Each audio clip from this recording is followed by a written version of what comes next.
আসসালামু আলাইকুম এভরিওয়ান, আপনারা সকলে কেমন আছেন? আশা করি সবাই ভালো আছেন। আজকে আমি নতুন একটা রেসিপি নিয়ে চলে আসলাম। আজকে আমি পটল, কাঁকরোল, আলু দিয়ে অনেক মজাদার একটা রেসিপি রান্না করব। দেখবেন আপনারা মাছ মাংস খাইতে খাইতে মুখের মজাটা চলে যায়। এভাবে একটা তরকারি রান্না করলে অনেক টেস্টি। এগুলো আমি কাটে নিব।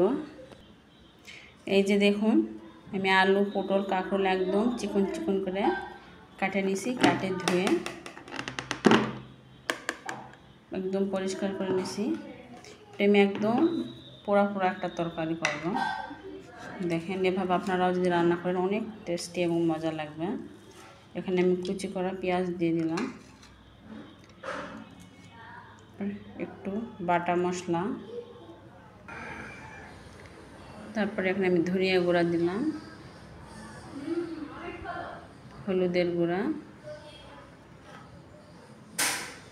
গুঁড়া মরিচ। আপনারা মরিচ কম বেশি বা লবণ মরিচ আপনারা স্বাদ মতন দিবেন, যে যেমন খান। আর স্বাদ মতো লবণ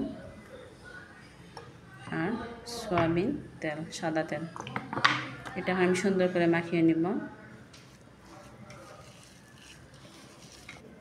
এই যে দেখুন, আমি সুন্দর করে মাখায় নিছি। এখন দিয়ে দেব ধনিয়া পাতা, একটু পানি দেবো, এটা পোড়া পোড়া তরকারি হবে, এখানে বেশি পানি দিব না। এই যে আমি সুন্দর করে মাখিয়ে নিছি। এটা আমি চুলায় বসে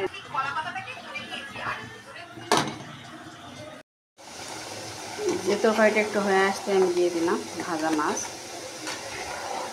কাঁচা মাছ দিলে আমি একসঙ্গে দিলাম, ভাজা মাছ দিয়েছি একটু পরে দিলাম। আর একটু পরে তরকারিটা হয়ে আসবে। এখন আমি তরকারিটা নামিয়ে নিব। নামিয়ে নিয়ে পরিবেশন করে দেখিয়ে দেবো। দেখুন কত সুন্দর একটা তরকারি হয়েছে। এই যে দেখুন, আমি তরকারিটা নামিয়ে নিয়ে আসছি। এটা আমি পরিবেশন করে দেখিয়ে দিচ্ছি আসলে কতটা সুন্দর হয়েছে।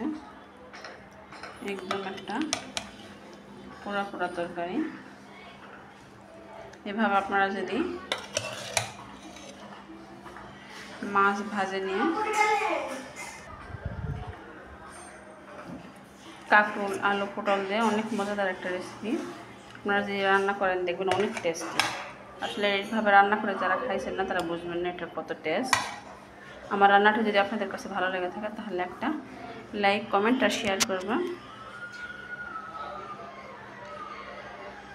আল্লাহ হাফেজ।